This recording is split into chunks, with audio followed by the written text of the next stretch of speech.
Hello, everybody, and welcome back to the We Know Traitors podcast over here on RHAP. I'm your host, the Duke of Deception, Pooya and Scally, ready to break down season 3, episode 6 of the Traitors Canada with you all here. And of course, it wouldn't be Traitors Canada recap without my lovely co-host, Brian Scally. Scally, how you doing? Imagine that was it. Hello. Welcome. I am excited to be here, behind the scenes, recording at a little bit of a different time than usual. So only, if it's bad, blame it on that.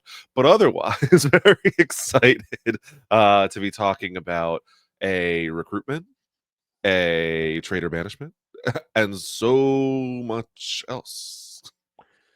A tale as old as Traitor's time. Watching someone do the full cycle of being a bad faithful, then being brought in as a traitor, only to get pushed out as a traitor successfully. Within an episode. This was truly, I think, will go down as the Rhea episode of season 3. Yep. And it's not that Rhea has not had other big episodes, because I definitely think that she's been a pretty big part of the first 5.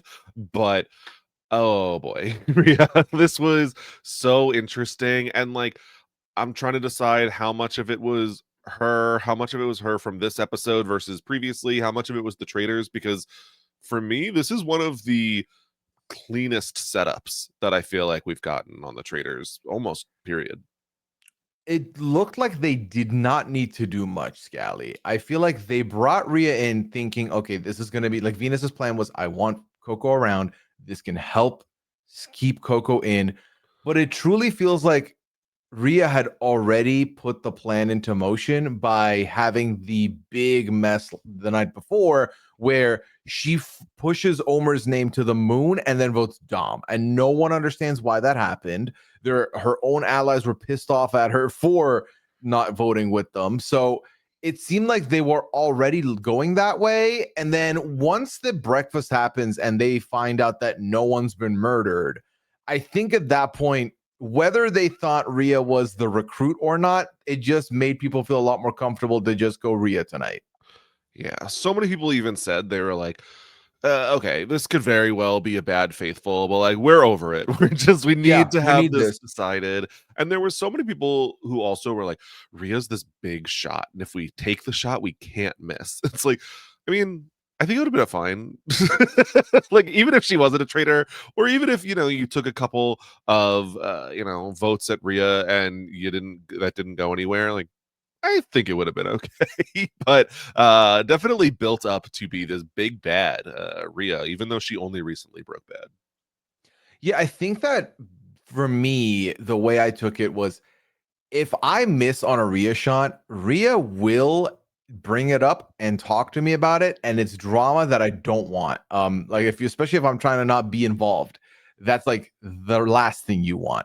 But to your point, a lot of people did say good a good traitor, bad faithful, I don't care either way you need to go. So that did make it a little bit easier for the traitors to basically push out Rhea immediately. But then there's still a lot of other things that went down this episode. Obviously the majority of it being Rhea, but there's still new names being floated out, and there's old names being still revisited and still looked at. Namely Scally, and I'm willing to say it now. Huge kudos to Coco for surviving now 2 banishments in a row since her name was put out there. And honestly, I feel like with every roundtable we get to, less and less people are looking at her.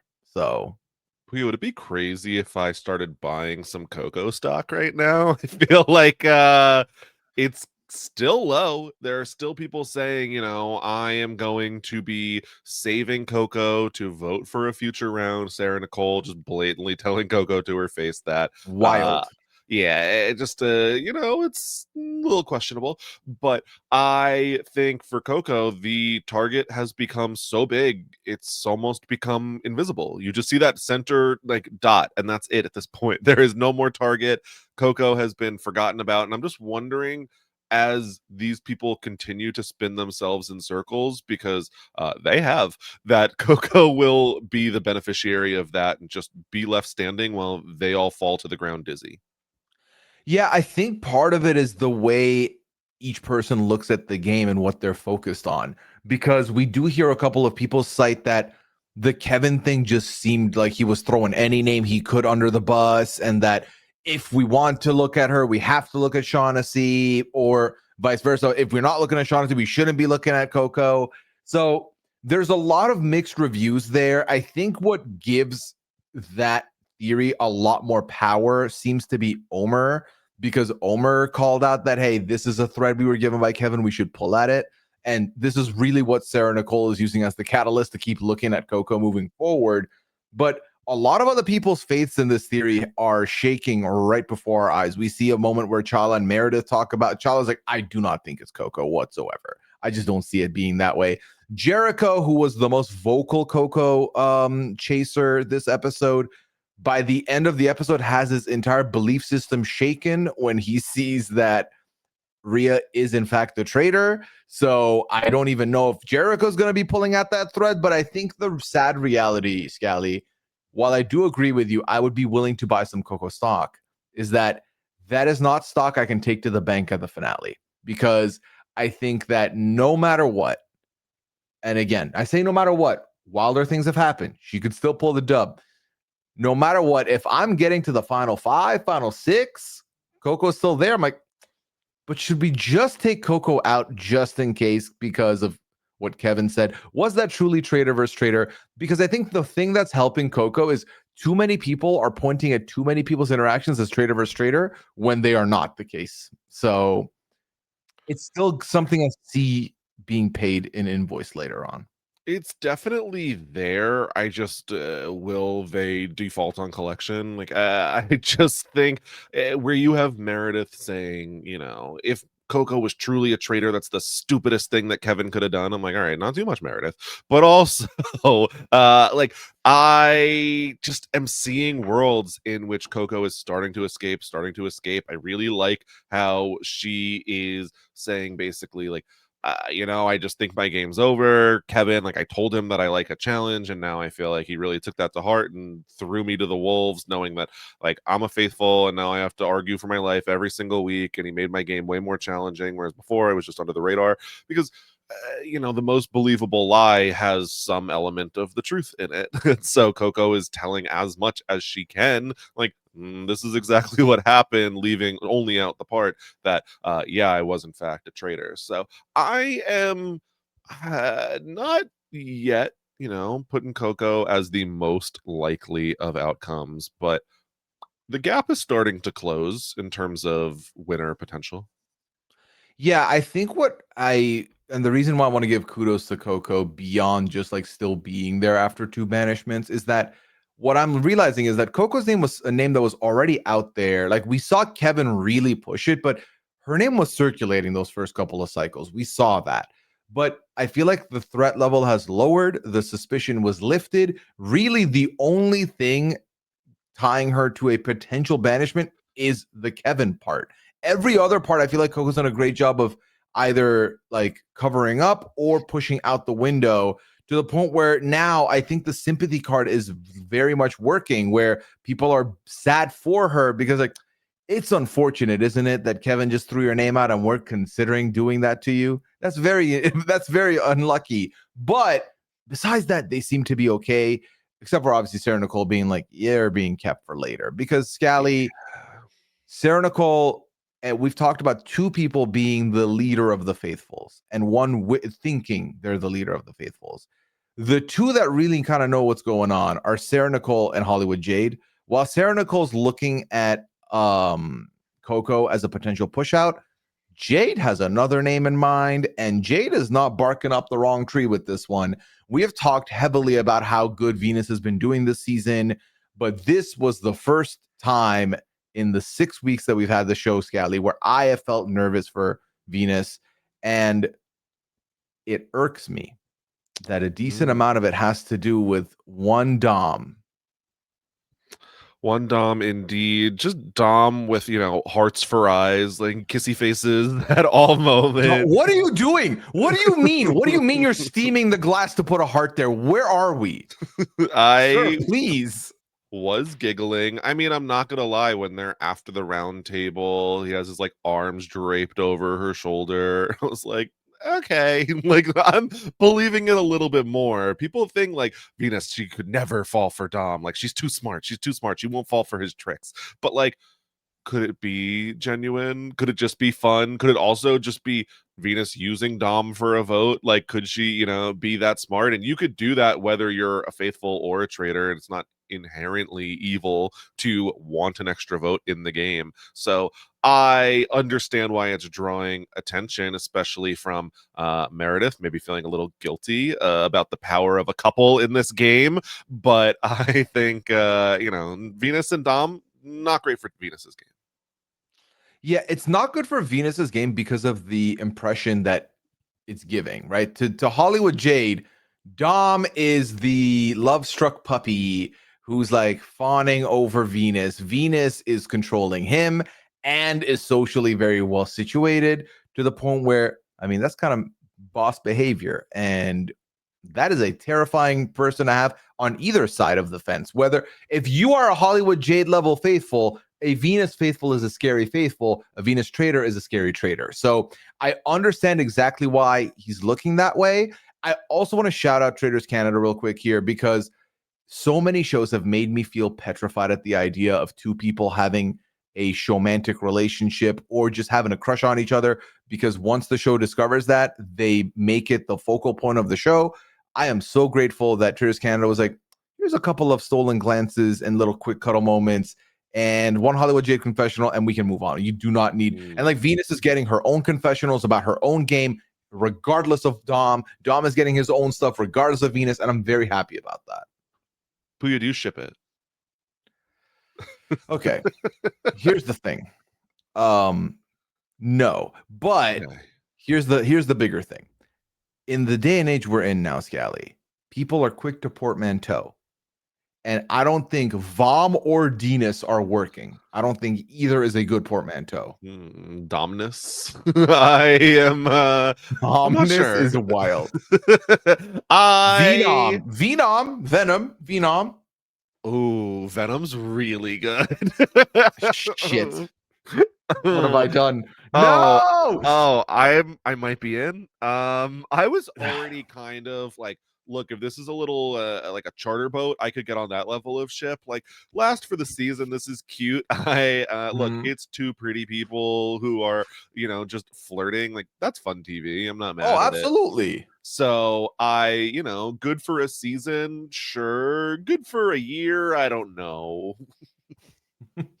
Well, one thing's for certain is that Venus has recognized by the end of the episode, we do see Venus talking about how this is an issue because people are looking at me and I don't like that. I also do love Venus when we skip to the end and Venus and Coco are talking about murder. Coco brings up Dom as an option and Venus is quick to be like, then my name is just starting to circulate because of him. We can't have him go tonight because they'll start looking at me. But tomorrow night, I'm open to that. And I love that. I think that is actually a very smart move in the event that she wants to, because outside of Rhea, no one in the world thinks it's Dom who is a traitor. So getting rid of him one round after, I'm not mad at.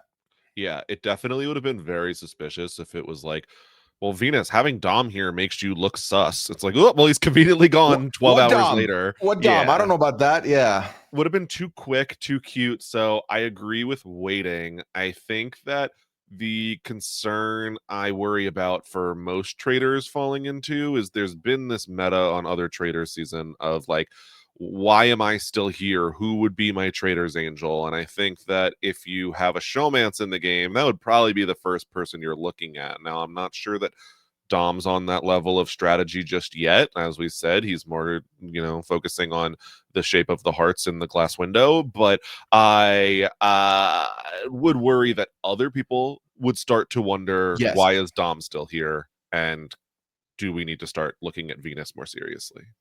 I think if there's two people who are now more with every passing night seeming more and more like a pair, not even like a romantic couple, but just a duo who's very public facing, I think that the further you get into the game, you start thinking, huh, if I'm a trader, wouldn't I want to split that? Unless they're working with the pair So then first thing you're going to do is look at the pair and think, is it one of them? Then you're looking at, okay, who's like the third wheel, right? Who's the Steve? Who's also there? So I think that they're not going to get to the Steve because they're going to look at these two and think, I mean, Venus is right there. So that's why I do think getting like Dom leave earlier is better. But obviously tonight would have been a huge mistake. While we're on the subject of tonight, we're going to bounce all over the place here. We do leave the episode with two names on the short list, Scally.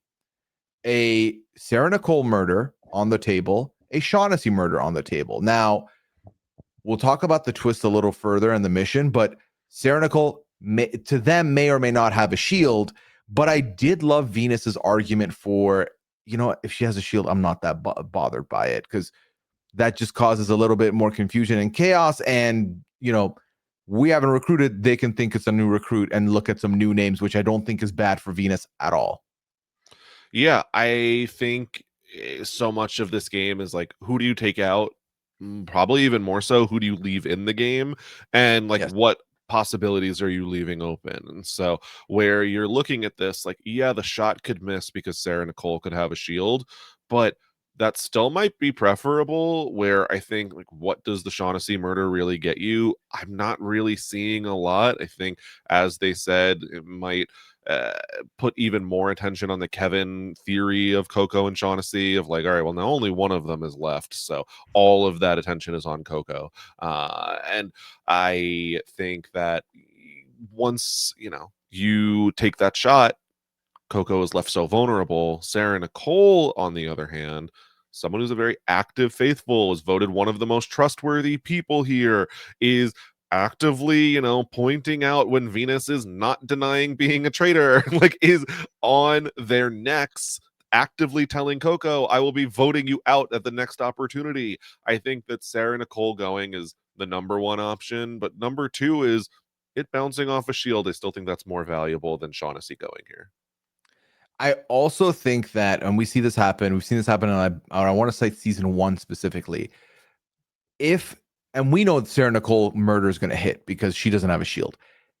If Sarah Nicole leaves, if you don't think they're going to start looking at the 3 people that are within that mission and being like, well, the traitor may have known where that bullet went, because why would the traitor shoot blindly into the abyss? I think those names could be up for conversation. Now, what's interesting about those names is that Jericho is basically sold as like the most faithful person there, but did just kind of get big hoodwinked by Rhea. Then you have Hollywood Jade. I don't think anyone's looking at Hollywood Jade. And then we have Natalie, who is an interesting case study because Natalie is someone who's relatively cleared for everyone as a faithful, but we did open the round table with a very interesting small monologue from Venus, who said, first of all, I have social anxiety, so to do this is a lot, but I am a team player and I'm putting myself out there because I gotta try and help solve the case for us. Now, Natalie, I think all of us here agree you are a faithful, but if you were ever recruited to be a traitor, I wouldn't know the difference because we don't have a baseline. So can you lead the conversation here tonight? And then Natalie goes all in on Rhea. Now, people love throwing out the traitor versus traitor theories out there, Scally. Could Natalie be the one that gets blamed / starts getting some suspicion off of this Sarah Nicole murder? Should it be Sarah Nicole? It's definitely possible. I don't know that Natalie was present enough throughout the rest of the roundtable discussion. I think what Venus did was pretty smart in terms of, like, yeah, I have social anxiety. And the biggest argument here is like, that's not an excuse to not be participating here. Like, it sucks. It's hard. I get it because I'm dealing with it too. But like, we need to step up or we will lose this game. So if you're not going to start, I am not going to find a lot of use for you in this game. So, like, Natalie, I need more from you. And I think Natalie gave probably the right amount so far. I think that the Rhea shot was a pretty safe one. It was already circulating a little bit, but she did stay on her enough to a degree where she was throwing out a couple theories, a couple of different points. So I don't think I currently have Natalie looked at as a likely, like, victim of the false traitor on traitor accusation, but it would be exciting to see.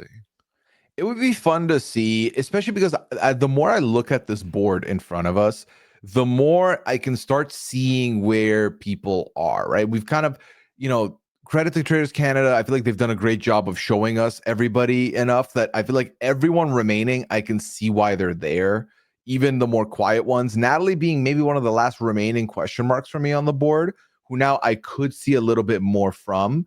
Now, I say that because another person that's coming out of their shell or kind of being more featured prominently on the show, Scally, is Kara, who we have not really seen her much of her and has now slowly become my favorite person at the round table. She came through with another anecdote today about hosts and, learning a life lesson that being a host means you got to make sure you got the right gifts, being hospitable. And says Kareen gave us a great gift night one. And brings up this mission that I forgot about completely, where she brings up, okay, this is why Coco decided to sacrifice herself. Coco's kind. This Shaughnessy got sacrificed because Shaughnessy, I guess, is not that physical. Why did Rhea get sacrificed? That makes no sense. And I thought, okay, none of this mattered to me, right? Because at this point, Rhea is leaving. What mattered to me is, and I prefaced earlier, there are three people that are about the leader of the faithfuls. Two of them are, one of them thinks they are. Jamal has entered the chat. Now, Scally, I've never felt more vindicated about my read on somebody than I have Jamal, because here comes Jamal, loud and wrong, and saying it's Kara, but not just saying it's Kara on a casual tip, proceeding to basically mock the rest of the table, antagonize the rest of the faithfuls, saying, you are playing with your hearts, not your heads. It's the mom. You're being stupid. He doesn't say you're being stupid, but he might as well have said that also. Yeah. I'm kind of loving Jamal, I have to admit. I love loud and wrong. It's so fun. And Jamal is willing to put himself out there, thinking he's 100% correct. And so that's my even more favorite part. But just saying, like, wake up. The traitor is walking in Mama's footsteps. Like, it is Kara. Like, she saying that she had been aloof until today, and now she's coming and delivering this like most well argued case at the round table. And the thing is, it ends up having a right conclusion, but Kara almost gets unlucky where like it's for the wrong reasons. Rhea was not safe. She was not a traitor at this first challenge. In fact, she's clearing Coco's name, who was a traitor at that first challenge and was getting off of the boat. So showing the long-term division kind of screwed Kara here in terms of like it didn't really make all of the sense, but you got the right answer at the end anyway.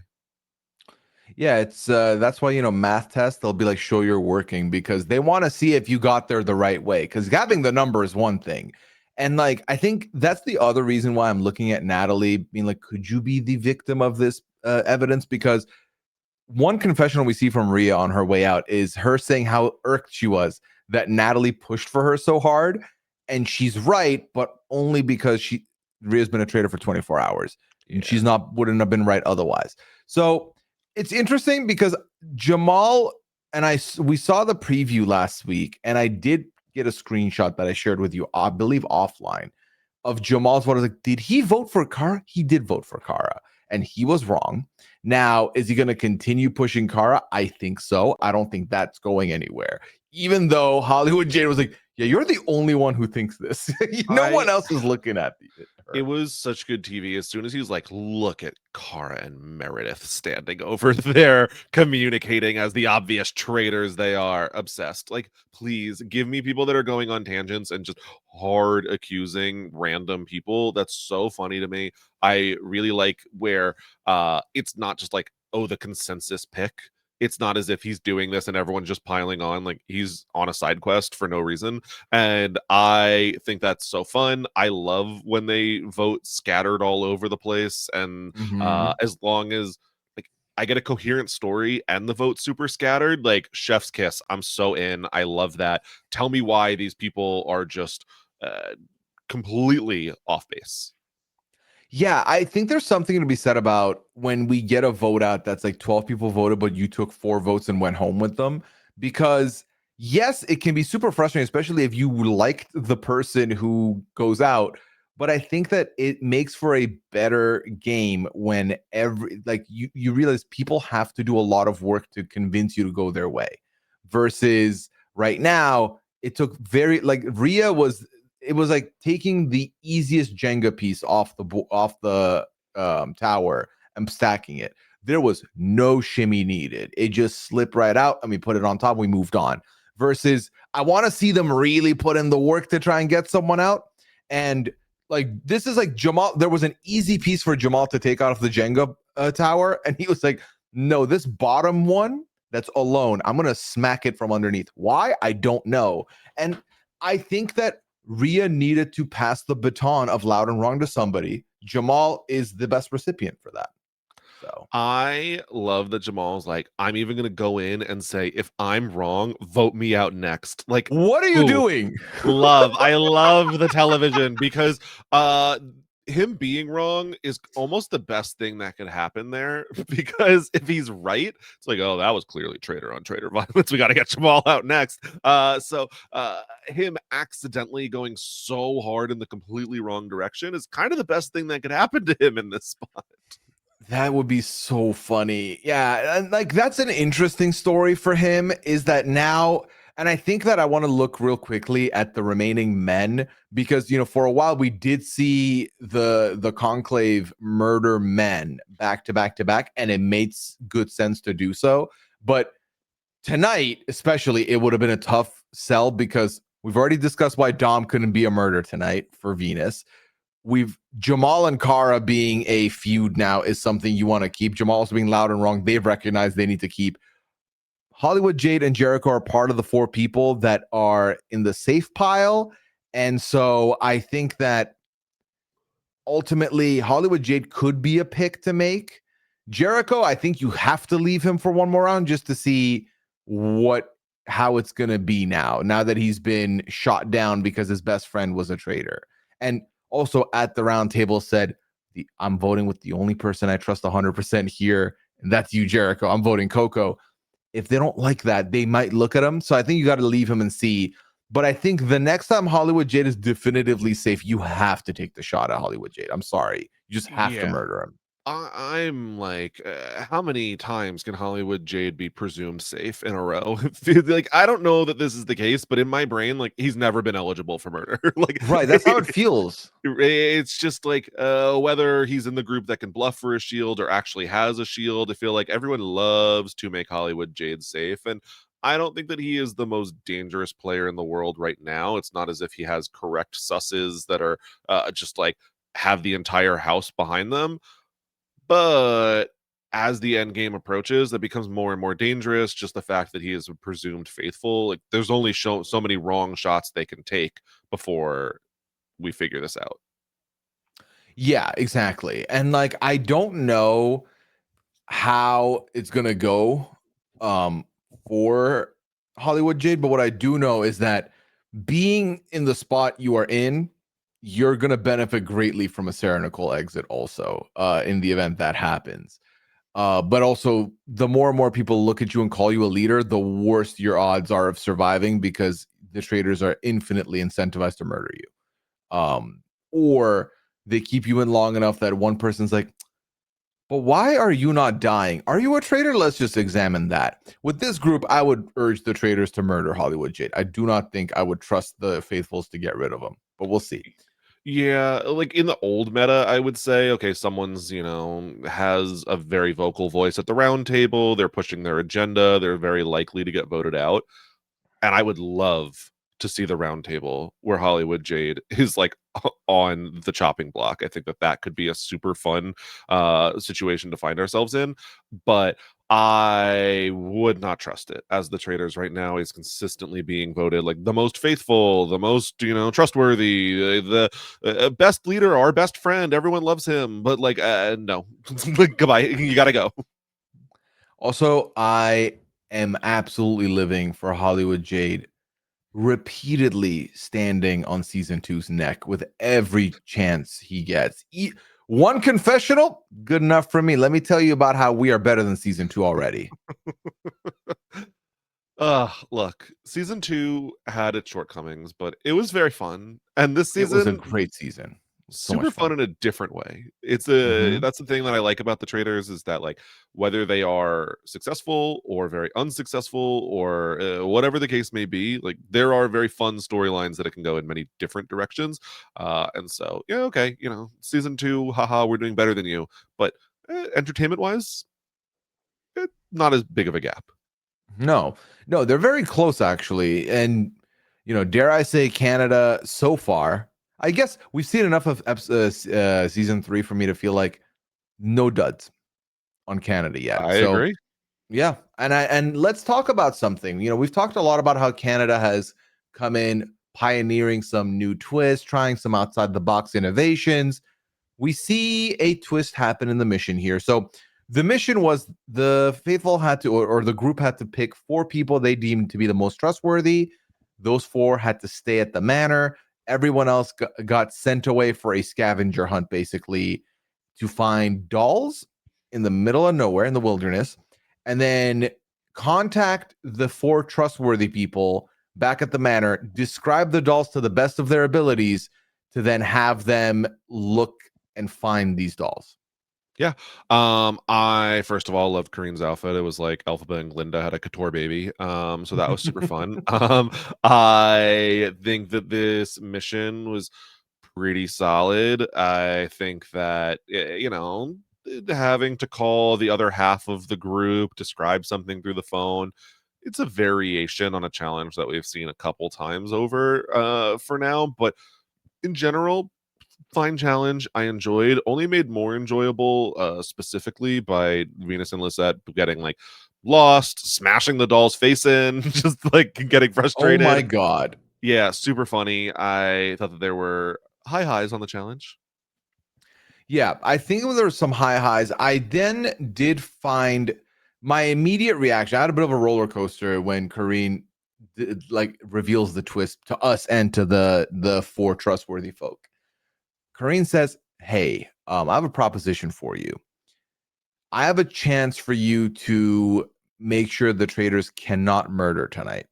And I was like, "Ooh, I don't know if I love this, but let me hear you out." And then she further explains that if they get all 4 correct, the traitors cannot murder tonight, which I thought, okay, I like that because I think it's very hard to get 4 correct. A room full of like 30 plus dolls, and you're getting what 30 seconds of descriptive conversation on the phone. You're really making it so that they could get it, but it's not likely. But then there's a selfish wrinkle thrown in, and this is what I do love.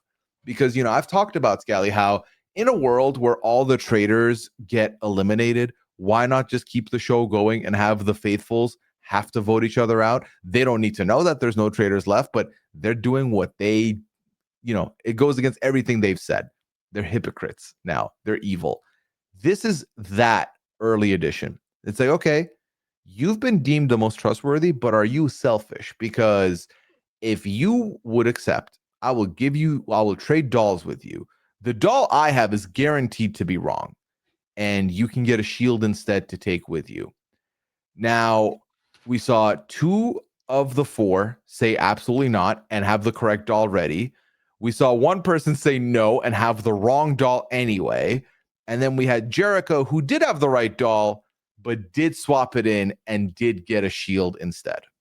Yeah. I love this. I think this is super fun. I think that the temptation of giving the correct doll, and there could still be a way in which you are safe. There's the money and safety potentially behind this door, is pretty compelling. And it was very interesting to me to have people say like, oh, like nice try with the shield, but that's not compelling enough. And I was like, this is the exact opposite of how I feel. That shield is guaranteed safety, but versus you're telling me there is a what percent chance that I end up with safety? Like, functionally, like this is the same for me. Being safe is more important. $2,500 into a pot that I'm probably not gonna win if I like Mhm. don't do this anyway or don't have safety a couple rounds. Like I am taking that shield every single time.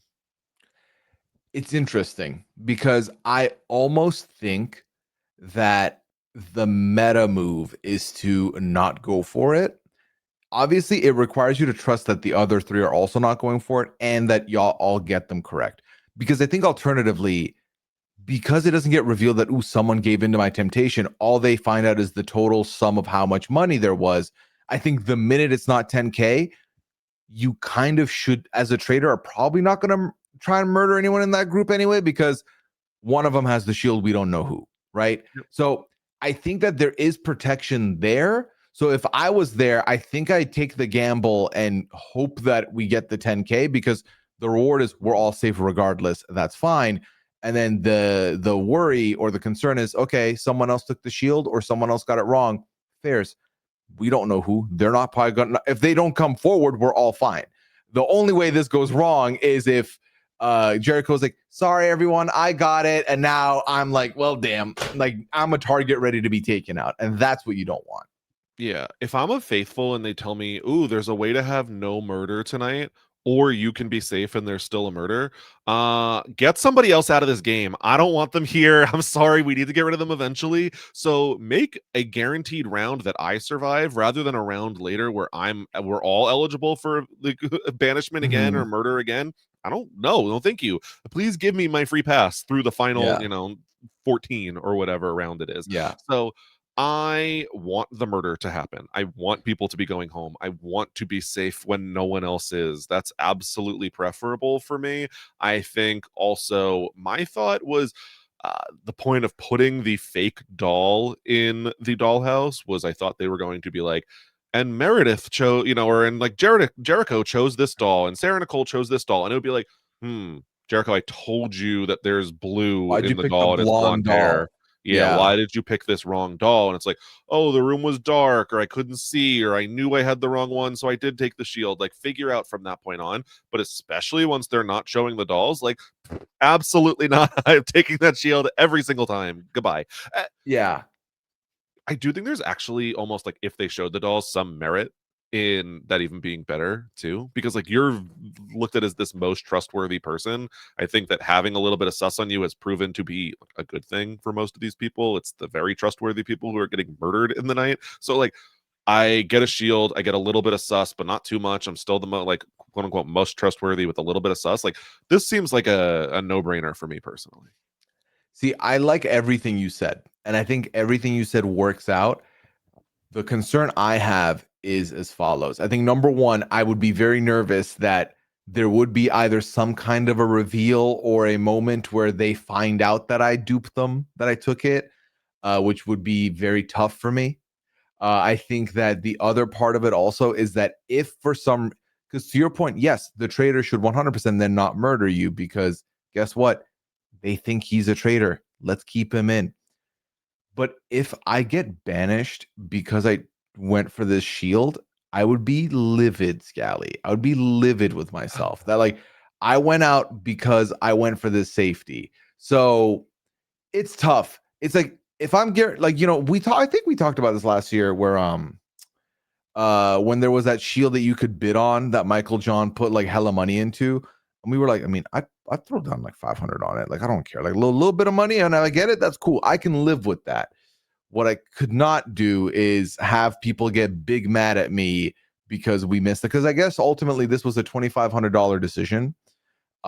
So I would hate to be taken to task for it. Mm.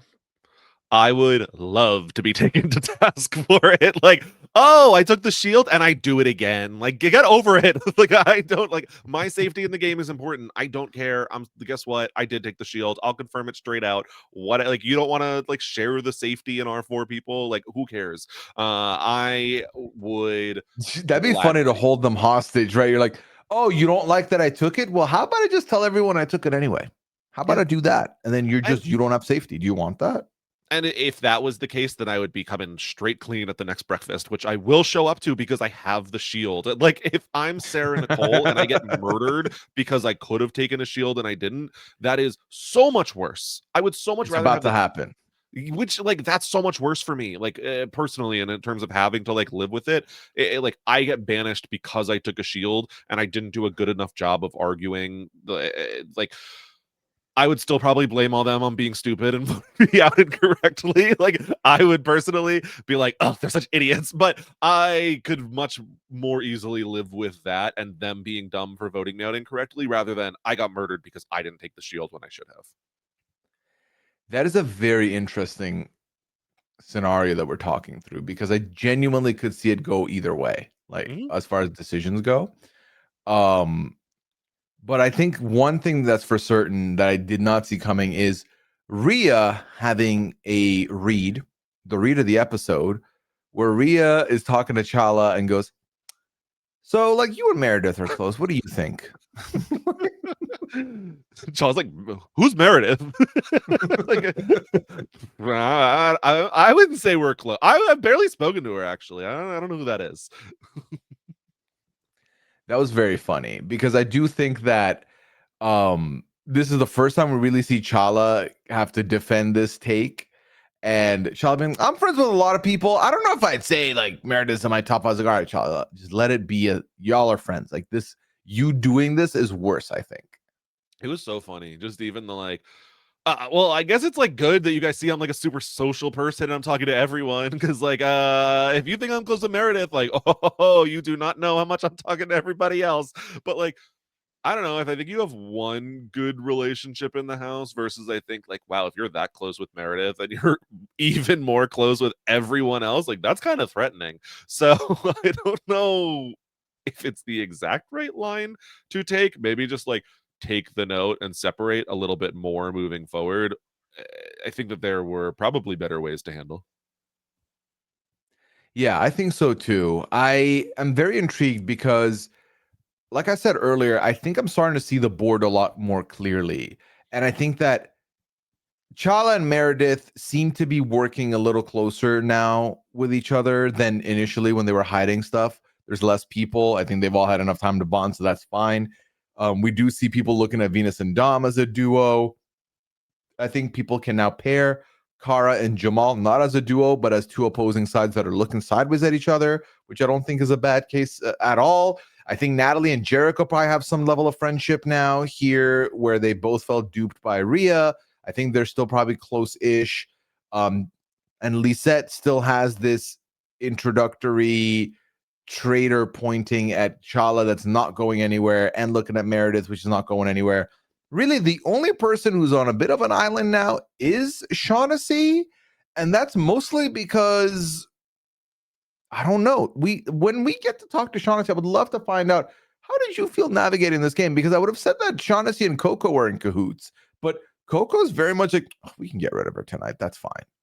Yeah, like I know that I said I don't think that murdering Shaughnessy gets you a lot here, but at the same time, I'm kind of eyeing those like final three chairs, and I'm like, why is Shaughnessy not there? Like I Right. find a hard time in like when is she gonna go if not by murder. I just think that there's always going to be a more pressing target for banishment, always going to be a more pressing target for murder as it stands right now. I mean, if they keep giving away shields at this rate, like maybe she just ends up in a situation where like okay, the 5 people I would rather murder are not available, so we have to just go Shaughnessy. But as of right now, like I don't see exactly where her game is. Yeah, I'm not sure either. And if she survives the night here, I don't know where she goes. I can tell where Sarah Nicole would go. I have no idea what Shaughnessy's pathing is going to be here. What I do think, Scally, is that we talked about Sarah Nicole being someone that can be a foil to the Traitors. We've talked about Hollywood Jade being someone that could be a foil to the Traitors. I think Meredith is a very intriguing player left in this game right now. Meredith obviously having this secret connection with Chala, but also Meredith not seeing Coco as a traitor, which should make me feel like, Rita's off, but then correctly clocking Rhea and Venus as the other two that she is looking at. They successfully got Rhea out tonight. Venus is available and out there. And if Chala and Meredith do not think it's Coco, both think Venus, Hollywood Jade thinks it's Venus, these are starting to look like numbers that could end up going against Venus with the numbers being as small as they are becoming now. Yeah, Meredith and Lisette having this like random beef at the beginning of the season could be like the best thing that happened to them because I think both Yes. of them are fairly active players who are, pursuing their own agendas very, very hard. But uh, it's making both of them, not as big of targets, being taken a little less seriously. And I think that's kind of the best thing that can be happening for you right now because Meredith is throwing out correct names. She is actively gunning after people in this game, but people are like, we can deal with her later. It's not, someone that is a huge problem right now. She has an active feud. She's shooting wrong targets. Like, not my concern. But I think after a while, again, once the targets lessen, once Meredith gains a little bit more influence, I think she could be super dangerous.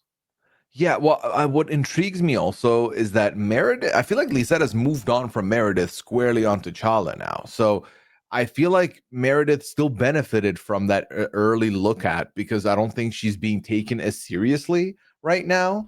And I think she is a force to be reckoned with. Just based on the numbers and where we're headed, I think that is a very dangerous piece on the board currently, especially when you do not know just how close her and Chala are.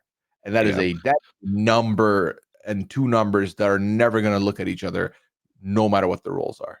And I'm not looking at Meredith like this is something that needs to be dealt with immediately. Like I'm not No. yet like I'm not putting all of, I'm not buying all of the Meredith stock just yet, but it's something that like I'm looking at the futures. I'm wondering exactly where this is going to go. I can see a world in which this becomes a bigger problem for the traders. So it's definitely possible. I will say I also did very much enjoy Lizette being like, most trustworthy, Meredith. Throw my girl up there. Lizette, lower key episode, but gave me some good laughs. 100%. Well, between that and breaking the doll's face and then having to I was like I can't believe this is an obstacle you have created for yourself in this mission. That Yep. was very funny. So I think that what I'm curious about, Scally, as far as our projections for the traders, the conclave goes moving forward, because there are some Coco naysayers, there are some Coco deniers now in the manor, and there are some Venus truthers in the manor.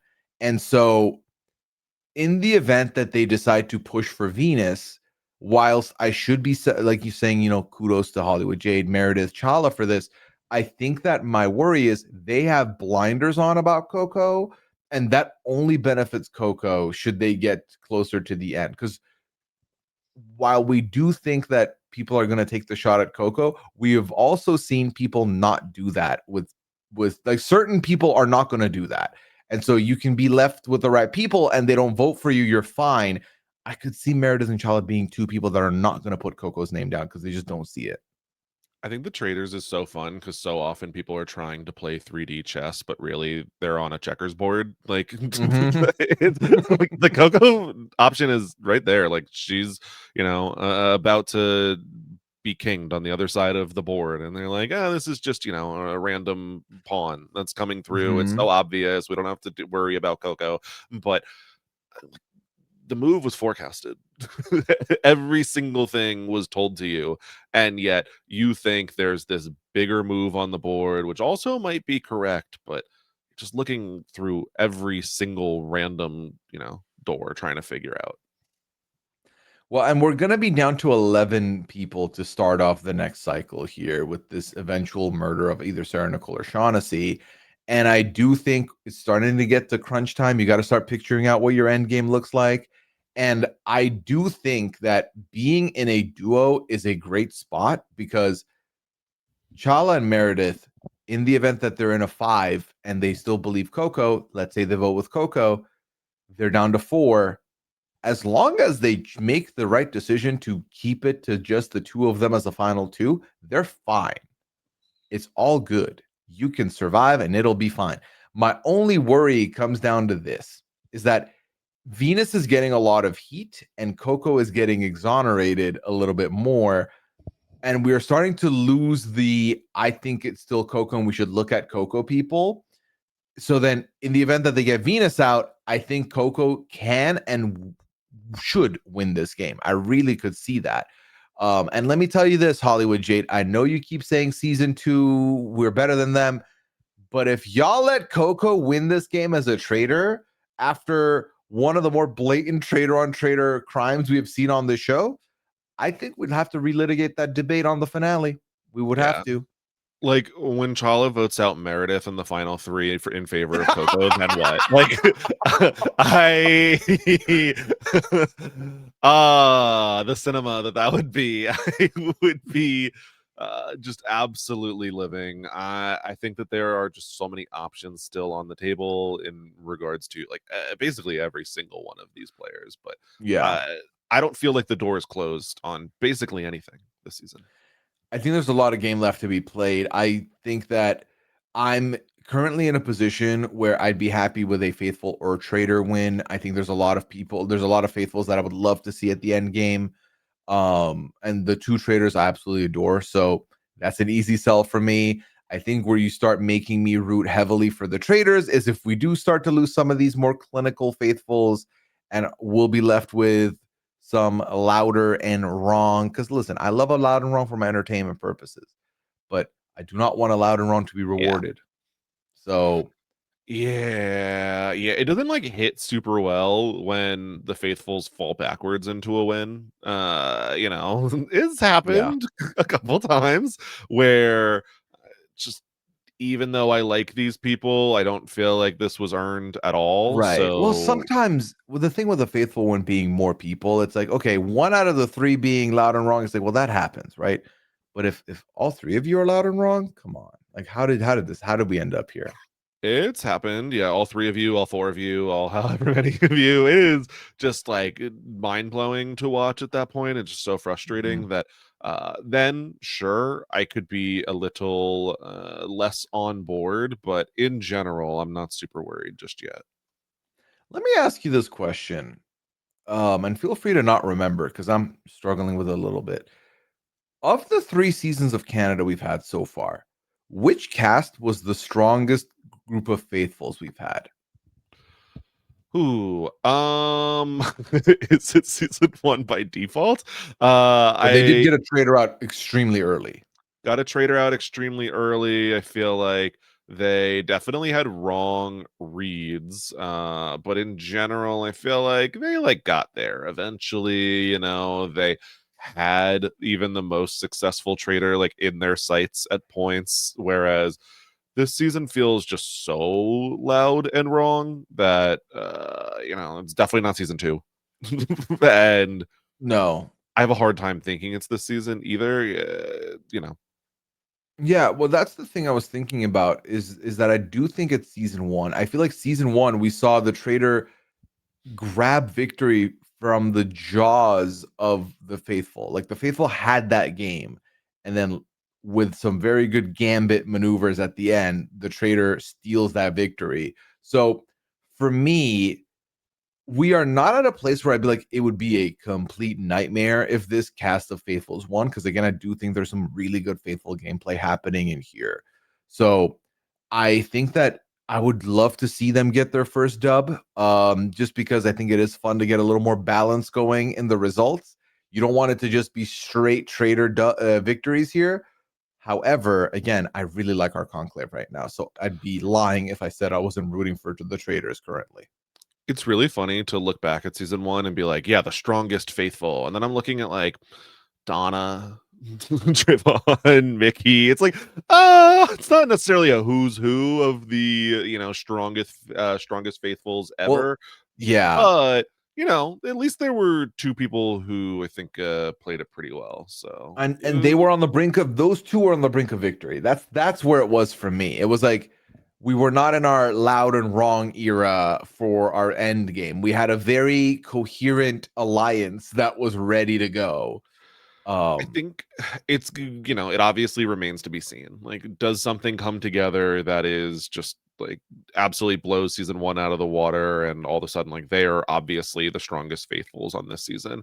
Or do they like flub even harder? Like, is this just absolutely thrown and Coco wins? And it's like, okay, it's really not even a question. Like, I think all of that is still on the table. I think if you were to ask me right now, I would probably go season one, but it's not decided. yeah, I think season 1 as well. I think what I think is interesting is that depending on how Coco and Venus, how far they can go together here, they could be in debate for me as our best traitor conclave duo. Right now, I think despite Michael John last year, I still give the edge to season 2. I think both Kira and Netta as a duo before they turn the tide on each other were incredible cinema to watch play.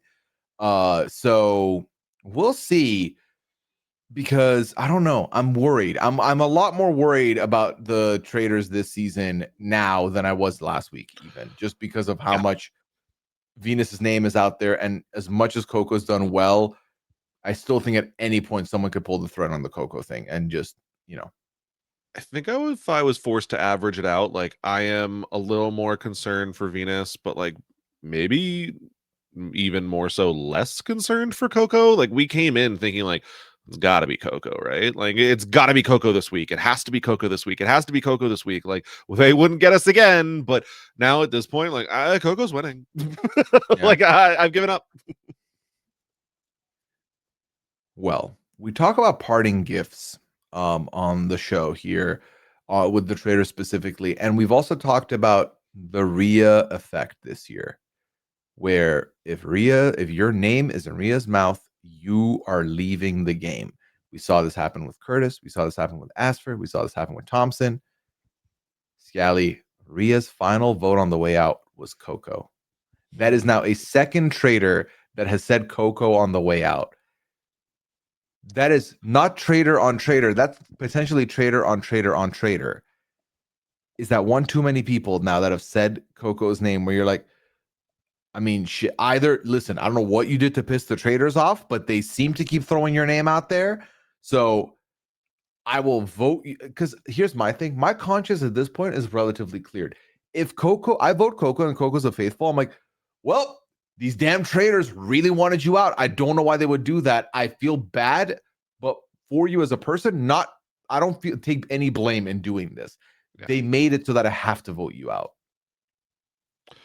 I feel like it's possible. For me, I almost take the Rhea throwing Coco's name under the bus as like a little bit null and void. Like it doesn't really have a huge impact for me. It's not as if Rhea was leading the charge on Coco. Like the charge had already been started and she took it as the most available option on the board as to save herself. It wasn't just like, you gotta believe me, Coco's a traitor. I've known since the beginning. I think if Rhea had started at the beginning of the round, yeah, I would be a little bit more worried about Coco, but I almost feel like this gives Coco a little bit of a shield. Like, come on, two traitors are not coming after their own. It's not happening. Like, you think that like lightning strikes twice? Absolutely not. I'm a faithful. So I almost feel like Rhea coming after Coco maybe lessened the target.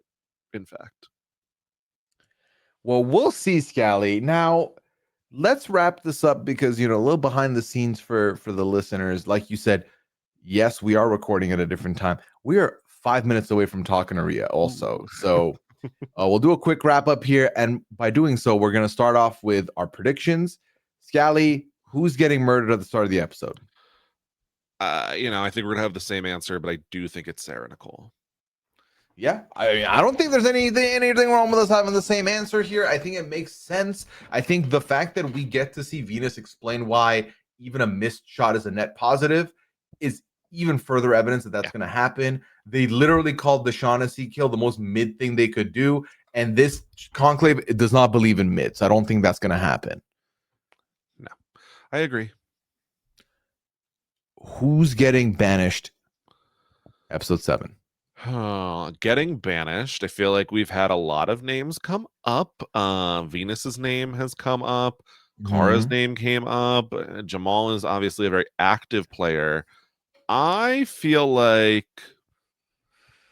I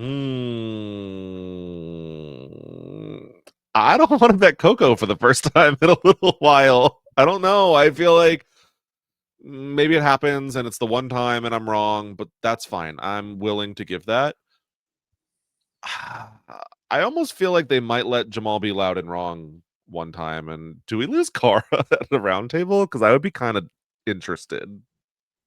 You know what's wild about this wacky show that is the Traitors is that if Kara had left any other week leading up to episode 7, I would have been like, okay. Yep. I will be devastated if we lose Kara episode 7 now. Like, that's where we are now. So I'll be sad about it, but if it happens in such a way where it's like Jamal versus Kara next episode, I feel like that would be super fun. It would satisfy, like, you know, everything was worth it. We had a fun storyline. It was, super back and forth, especially seeing how Kara talks at this round table. I feel like it could really be, like some clashing there. So I would be down. I resisted saying I'm a little worried about Venus. as am I, but I don't want to put it out in the world. I'm a little worried. I don't know. I feel like there's just enough people saying her name. I don't think Dom's gonna calm down next week and like not be blowing kisses from across the room at every opportunity. Like, I'm pretty convinced that he's blowing kisses across the round table, like mid discussion. So, Yeah. it's gonna be tough. Well, okay. So real quick, let me inhale some copium because I do think I could see a world where she survives, and that's because Sarah Sure. Nicole leaves. The immediate reaction being, "Oh my God, not our Sarah Nicole. She was one of our leaders. Her last dying wish was also to get rid of Coco. We must Ooh. now give her what she wants." And so now that's going to be something they're looking at. Jericho comes out of the pits of despair and says, "You know what? No, I know what I was going to do. I'm going to do that." Natalie's like, "You know what? I'm going to do that." And then if Venus is like hearing her name, she's like, "All right, Dom, this is what I want to do." And Dom's like, "Yes, ma'am." And then that's 4 votes already. Then Shaughnessy, who's also vocalized that, "Yeah, I still don't understand why you said your name. That's still weird to me." So I think if there is a world where we're looking at a battle of the traitors next week, that Coco could go over Venus, but also that would require. I still think there's a lot more vocal people that will be mounting a case against Venus in Chala and Meredith and Jade in Hollywood, whereas Sarah Nicole leaving was the most vocal advocate for a Coco push out. And now, if Venus wants to do that, if that is happening, I think Venus herself needs to push out Coco, which I don't think she wants to do. So, Yeah, the fact that you coping still results in like Coco going home, like we're in a dark timeline. I'm scared. Like, I'm very it's scared tough. for next It's a week. tough week. It's going to be a tough Yeah. week. Yeah. You can find us both on socials. Let us know your thoughts about this episode. Also, let us know. The question of the week this week is: would you have gone for the shield, or would you have gambled for mass protection from murder? Let us know about that either in the YouTube comments or on socials at Pooyaism, at Brian_Scally. Check out our podcast. Scally's out talking about stuff over on the Free Agents feed. Matt has returned, so I know y'all got a lot of catching up to do there. I am talking 90 Day. I'm talking with Liana over in the Pooya and Liana Lounge, and hope y'all are gonna have a good week ahead of you. We're gonna be talking to Rhea now. As you can tell, I'm trying to land this plane very quickly, so we can go over there. And so, yeah, make sure you check out the exit interview with Rhea. I'm sure it's gonna be a good one. Y'all take care. Have a good one. We'll see you next week.